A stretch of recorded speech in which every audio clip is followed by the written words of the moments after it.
How you guys doing? This is 514 Mystic from BookieBullies.com, and this is Breaking Down the Books. Yesterday we had a pretty good day. We went 7 of 12 on the day. If you checked my Twitter, you'd see that I had 11 plays originally, and then I posted the last one. It's because I missed the OKC game. I had the total under, but I had it. I gave it out, but I just forgot to put it on the Twitter. It happens. Anyways, 7 of 12 had Pittsburgh versus Rangers over 6.5. That did not happen. Gave you Arizona versus St. Louis under 5.5. That hit. Gave you St. Louis money line. They failed. Gave you Detroit money line. That was a big winner for us. At 250. At a 250 underdog. So that was a big winner for us. Made everything worth it. Gave you Nashville, Vancouver under 6.0. That game went way over. Gave you Edmonton money line. They failed. In basketball, we killed it. Only had one failure. Gave you Miami minus 8.5. That hit. Gave you OKC versus the Indiana under 213. That hit. Gave you Atlanta plus 10. Day one flat out. Gave you Utah, which was the only fail to cover the spread, 6.5. They failed, but they came back from a huge deficit. They were down about 15 points to Brooklyn and ended up coming back to win by 5. Slightly less than the cover, but it happens. Gave you Utah over 219. That hit with flying colors, and the Lakers to cover it at 3.0. And boy, was that a nerve-wracking game? Yeah, they won by almost 10 points, but that was a nerve-wracking game. Like, you know what I mean? It didn't look like Lakers were gonna cover late in the game. Like, LeBron can't hit his free throws for shit, and it showed last night.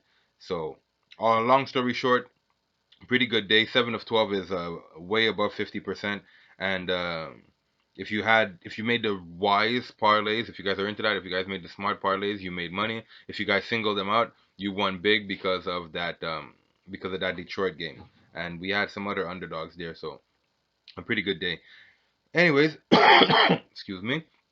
Anyways, we're gonna get right into it. We got some NHL hockey. Short slate of NHL. Got the Ottawa Senators playing the Devils. Devils are a heavy favorite here. Mackenzie Blackwood's getting the start. He's 5-3-3 on the season. 292 save percentage. With an 896. Sorry, 292 goal against average with an 896 save percentage. Ottawa's a heavy dog here. Craig Anderson is at net. Ottawa's 6-10 on their season. Craig Anderson has sporting a 3.48 goal against average. Uh, Ottawa's on a they just lost their last game. Jersey just won their last game. And Jersey's racking up a lot of penalty minutes. They're a lot of penalty minutes.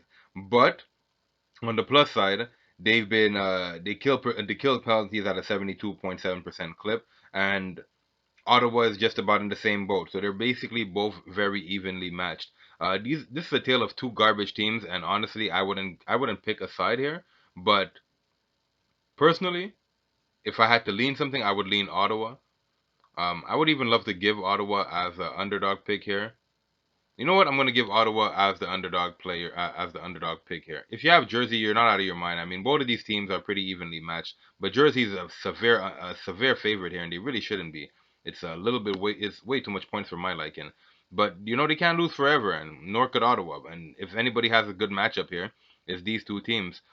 Granted, Jersey's actually gone over in 5 of their last 6 games when they play versus Ottawa, and they're 5-2 straight up when they play at home against Ottawa. So that doesn't help Ottawa's cause. Ottawa's 1-8 in their last 9 road trips. So me betting them to win flat out is not very smart at all. Just throwing it out there. And Ottawa's actually 6-13 in their last 19 games to cover. So not very good numbers there for Ottawa. But I like their matchup here. And if they could keep up with the fast pace of New Jersey, because they could score goals, it's just are they gonna allow as many goals as they score? So um, personally, Jersey has more of the star-studded players. Obviously, you got Taylor Hall, but I like Ottawa's chances in this game, and I'm not gonna give it like I said, I'm not gonna give it as an official play, but I lean Ottawa, and I'll probably take it on my own time. Next game, we got Toronto Maple Leafs versus the New York Islanders. Maple Leafs are underdog on the road versus Islanders, who's been remarkable. They're 8-1 in their last 9 games, so they're playing a really, really, really good game right now.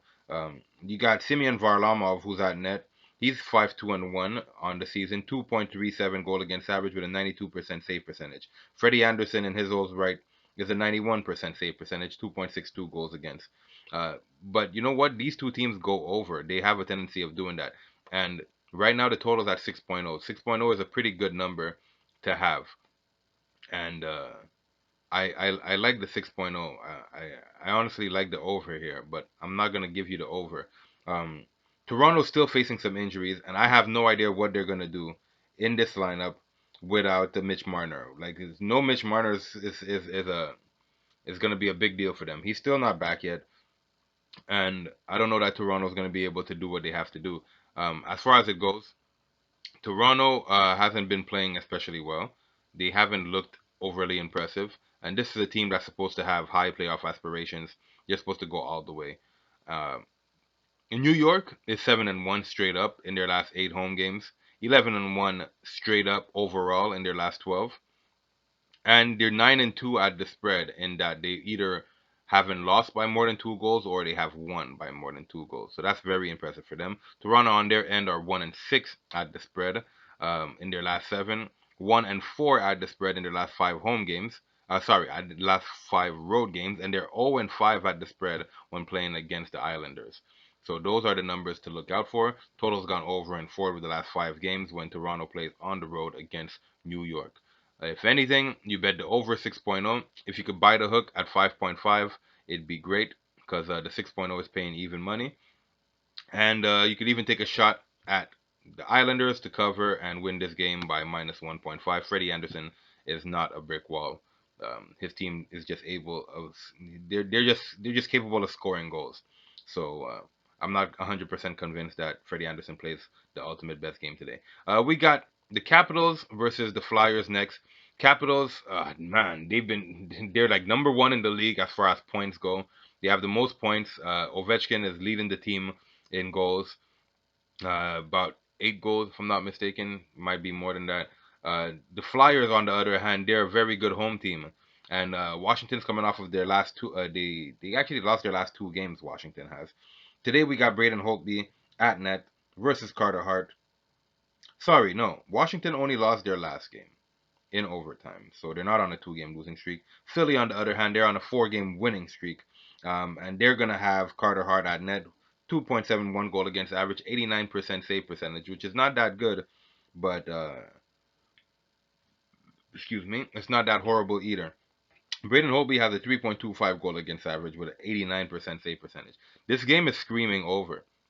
But what's more, I'm going to give you guys the Capitals to win minus 1.5 and take advantage of Carter Hart, who will probably get pulled in the second period because he's allowing way too many goals. I think the Washington Capitals are going to come out with some fire after after basically being robbed of a victory on the last game that they played versus Arizona. Arizona's a good team, anyways. You can't knock them. You got to give them credit. But I think the Capitals are going to try to end this win streak. The minus 1.5 might be a little bit of a stretch. So you know what? I'll give you guys Washington Capitals money line to win this game. The over should probably hit, but it's not paying enough money, so I refuse to put that. And I don't think Carter Hart is going to be a brick wall today. I'm sorry. So yeah, I like Washington's chances to get 2 points here, and I'm gonna go with the Capitals money line to win this game against the Philadelphia Flyers and ruin their win streak. If you guys like, you could go Flyers plus 1.5, but that's also not paying very much money. So just throwing it out there. Next game we got the Dallas Stars versus the Calgary Flames. I'm not impressed with the Calgary Flames. I don't think they're that good, honestly. My personal opinion. Dallas hasn't been that good either. They're just below 500. They're 8-8-2 on the season. Calgary, in their own right, they're just above 500. They're 10-7-3. They're gonna come through with Cal Talbot, who only has one win on the season, but he in his defense he only played 4 games. 2.85 is the goal against average for Cam Talbot, which is saying something because he's played 4 games, and he's allowing damn near 3 goals a game, which is not very good. 89% save percentage might as well be 90, 89.9. You got Ben Bishop, who's sporting a 2.2 goal game against average, 9.28 save percentage. To me, this game is a stay away, but we're gonna get into some of the breakdowns just to figure out what's really been going on with these two teams. I'm not like again, Johnny Hockey hasn't been overly impressive to me. None of these guys look really good, and they were a team. The basically Calgary's been a team that was really good last year, and like they're just not showing out as of late. Dallas is 5-0 at the spread in their last five games, 4-1 straight up in their last five. So on the other end, they're playing a pretty good brand of hockey. Total's gone under in 8 of their last 9. Pretty impressive for them. 6-1 at the spread in their last 7 when they're playing against Calgary. 6-1 straight up when they play against Calgary. The total's actually gone under in their last few meetings. So if you want to bet Dallas, I think this is the right time, and I'll give Dallas money line in this game because I don't believe in Calgary, and I'll live with those results. And that's just how I feel about that. So I got a road dog in this game. Totals at 5.5. You guys want to put the over? That might be a good idea because Cam Talbot seems to be allowing quite a bit of goals, and so is Bishop. So just something to look out for. These two goalies allowing just below basically the two of them together, 2.22 plus 2.85 is just about 6 goals. Well, just about five. It's 5 goals, right? So yeah, we're at 5 goals there, but I'm not convinced that Ben Bishop is gonna be a brick wall today. So let's see if the Stars end up staying hot. You know what I mean? Let's see how that works out. Next game we got the Vegas Golden Knights versus the Blackhawks. Golden Knights, they've been struggling at home. They're also on a losing streak. They lost their last 3. Granted, they were on a road trip for a while. They ended up losing a few of those games. They lost to Toronto, they lost to Washington, and then they had that bad loss to Detroit in 3-2 fashion. The only overtime loss they had was to Toronto. All the rest of them were in regulation. Tonight you got Fleury, who's going to be at net, versus who's confirmed just earlier, Robin Leonard was expected to play, and now it's going to be Corey Crawford. Corey Crawford sporting the 3.27 goal against average, 90% save percentage, not that hot. He's going to be playing against Fleury. Fleury's 9-4-1 on the season. He's been their ace. He's been the guy that you won between the pipes. You should probably bet on the Golden Knights to cover the spread and to end their road skid. But honestly, I don't have a play in this game. I'm gonna skip over it and move right along to basketball because honestly, I don't like a pick in this game. Not like nothing against Vancouver, nothing against Vegas, but they're on a bad losing streak, and until they show me otherwise, I mean, yeah, you could. And they're really too favorite. They're really way too favorite for me to bank on them. Uh, anyway, Vegas 5-0 straight up in their last 5 when playing against Chicago, so it seems like they have their number. Just breaking this stuff down, but they're 1-5 at the spread in the last 6 home games. They're 1-5 straight up overall, and the total's actually gone over in 7 of their last 8 home games. Now, does Fleury allow this many goals today? I'm not convinced that he does. And like I said, I don't really have a play in this game. Chicago on their end, unders hit in 10 of their last 15 games, and we're just about at the third mark, at the quarter mark of the hockey season. So, you could take these numbers with a grain of salt. Or you could take these numbers for what they really are, and they're basically showing you what these teams are made of. Chicago's actually hit the under in 5 of their last 6 road games, so they might just make this a game. The over might not be all the way right. So, anyways, I'm not gonna give a play in that game. I'll skip over it altogether. That's a 10 o'clock start, and I guess I'm not gonna be making a card or a parlay in hockey for 10 o'clock.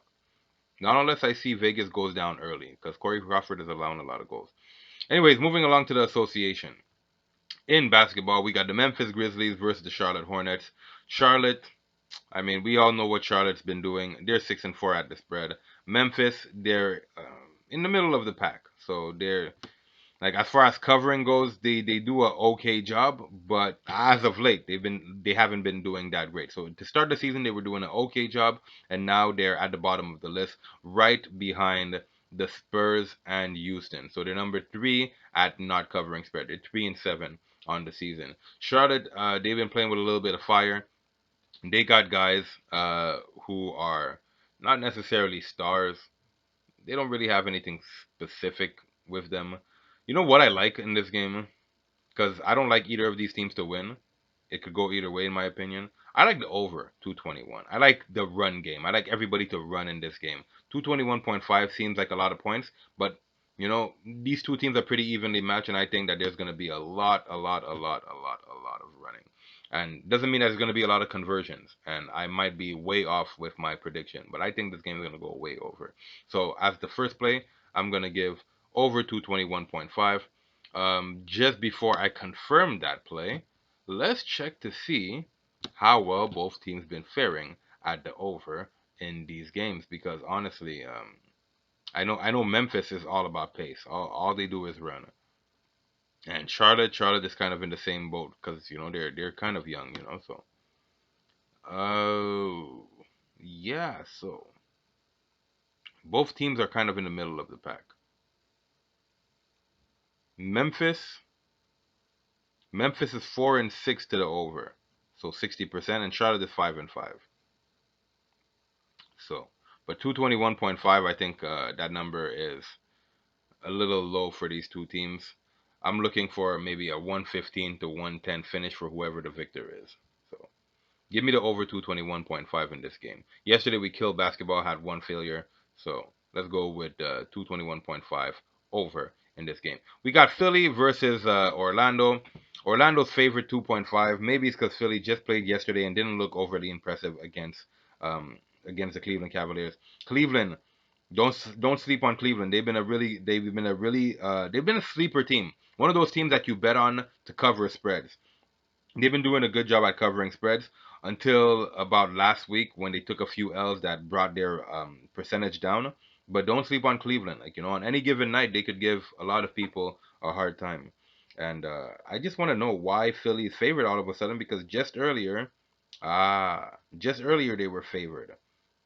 And now they're not, and it's because obviously Joel Embiid is going to be resting with his fragile behind. So Philly is underdog, justifiably so, versus Orlando on the road. Last time Orlando seen Philly, they creamed them, so that's a number to look out for. And I mean creamed them, like they beat them by like 20 points. So it was something. It was something for sure. The total's at 207.5. I think that's a little bit high. Philly's actually 5-5 to the over, so they're just at 50%. Orlando's the best team in the league at keeping games under. They're 7-2 on the under. Give me the under 207.5, because that's 23 points that they're not going to be getting back from Joel Embiid. 20, 23, 25 points. And Al Horford, while he's not being rested today, he's not going to give you the numbers that Joel Embiid is going to be giving you. Give me the under 207.5. I like those numbers. And that's going to be my second pick of the day. Next game, we got the Clippers and the Rockets. Clippers are underdog against the Rockets. Man, every time the Clippers have a spread, it just doesn't look so. They always look so good, and then when the game comes to an end, like they always struggle to cover. But this time they're underdogs. They're actually underdogs. I don't think the Clippers have ever been underdogs this season yet. I might be off. I don't know every single situation. I don't know every single situation. I'm not a machine. I'm not a robot. But I don't remember the Clippers ever being underdogs this season. Have they been? I'm gonna check here. Give me a quick sec. Sorry, I'm like just to check this out.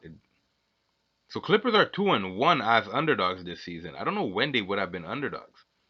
So they actually do really well as underdogs here. Houston is allowing a lot of points, and they're also number one in the league in pace. So they score a lot of points. This game total is at 234.5, which is a lot of points, but I think it could easily go over. You got a rivalry between Russell Westbrook and Patrick Beverly.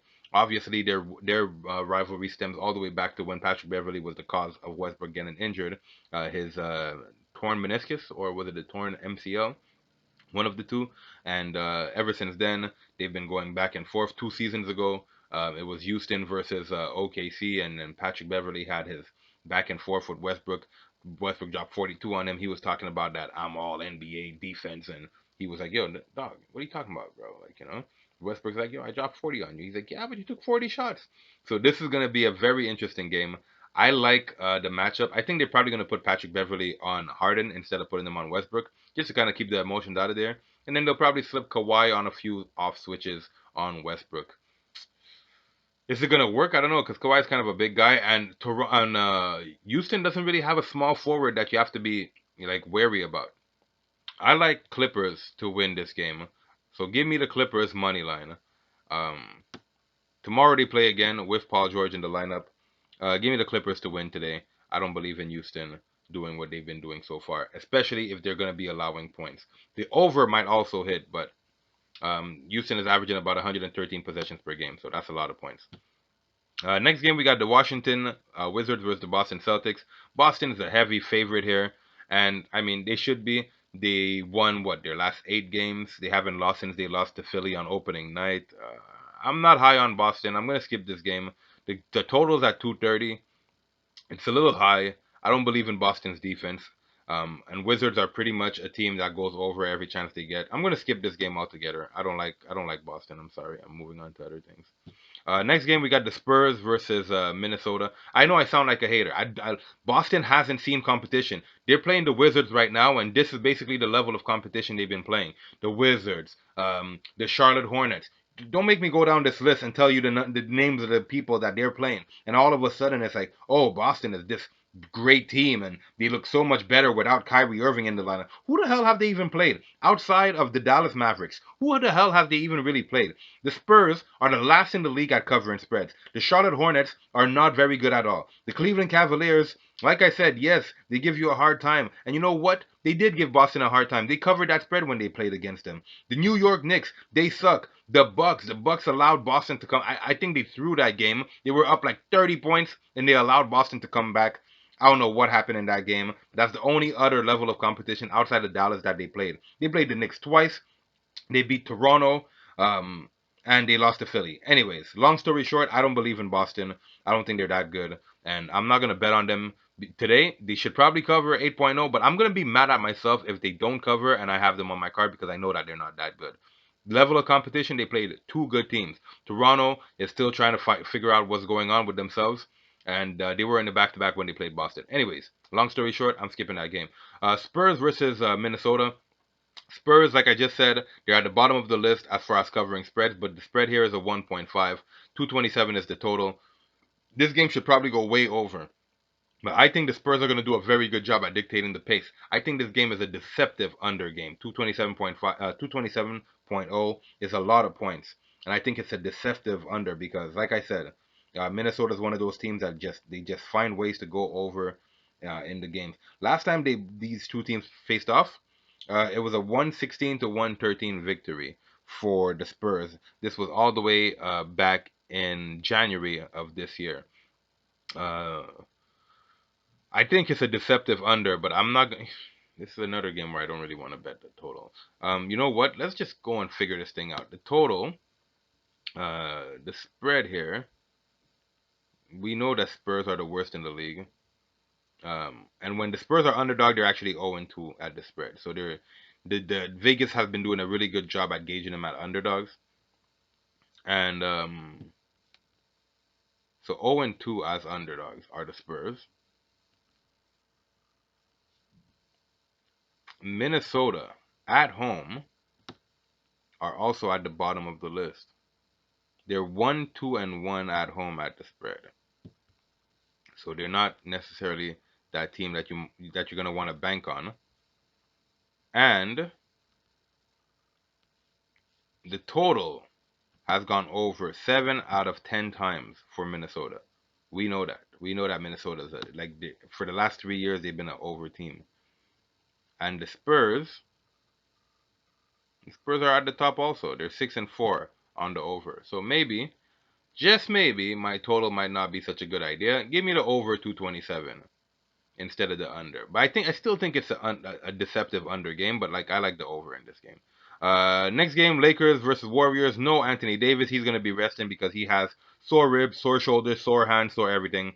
Poor guy is just injured all around, beat up, battered up, all of that. D'Angelo Russell is coming back to LA to play versus his old team, but he's not gonna notice any of the faces because he didn't really play with LeBron James, did he? And this is basically a whole new Lakers team. So D'Angelo Russell coming into town. I'm hyped to see what he does.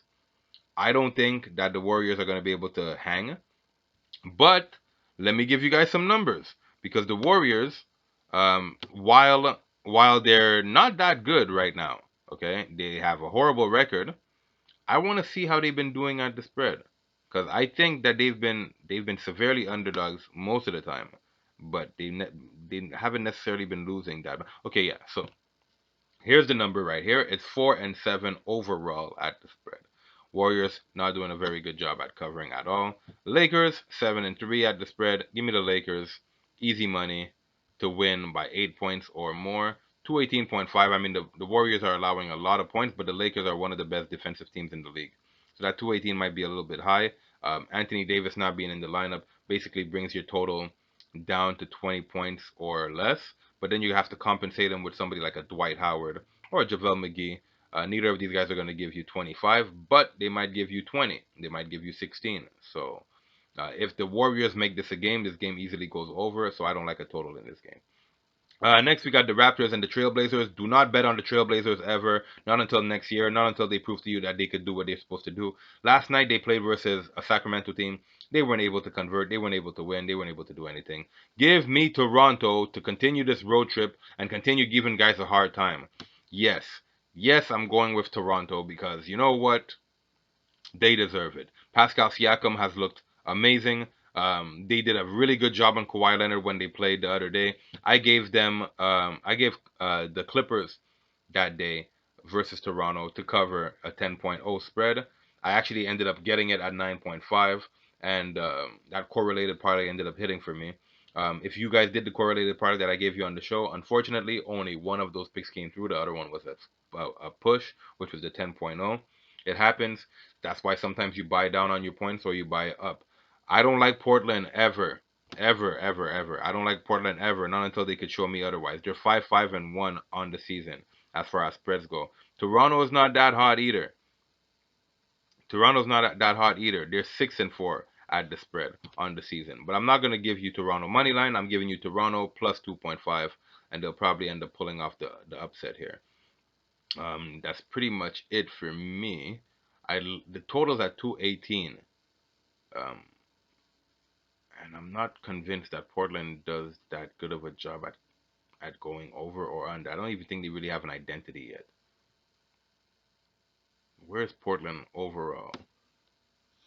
Portland overall. Portland overall at the total. While I check, you guys could go ahead and smash that like button, share, subscribe, comment, and let me know how you guys are feeling about my picks. If you guys been catching, if you guys been losing, it'd be greatly appreciated. Hit that notification bell while you're at it so you get updated anytime I post these videos. Portland 6-5 on the over, but and Toronto is also in this similar boat. They're right under at 5-5 on the over, but as the home team, Portland has been keeping their opponents to a limit. So they're 2-2. I don't like a total in this game. I think it's a little bit high. I think it's a little bit high, but it might be properly gauged also. So anyways, that's pretty much it for me. Um, just before I go, like I said, I'd like you guys to go ahead and smash that like button, share, subscribe, comment. Also hit that notification bell so you guys are advised anytime I post videos like these. And I'm going to go over the Bookie Bullies rundown starting from the top. So we got the over 6.0 in the Toronto versus New York game. Giving you guys New York Islanders minus 1.5. Giving you guys the Washington Capitals money line, Dallas Stars money line, over 221.5 in the Memphis versus Charlotte game. Give me the under 207.5 in Philly versus Orlando. In the Clippers game, give me the Clippers money line to beat the brakes off of Houston. Give me the over 227.5 in the Spurs versus Minnesota.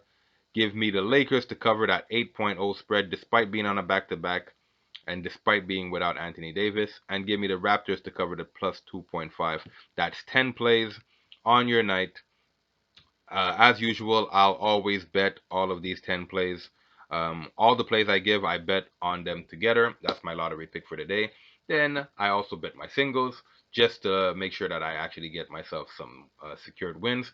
And then I'll play around with the numbers and see which ones I like best for my parlays to make a good night. And that's pretty much it for me. Like I tell you all the time, best of luck to all. And please don't bet what you can't afford to lose. If you can't afford to make a pick, maybe wait until you can. And that's pretty much it for me. Be safe, be good, and I'll see you again tomorrow.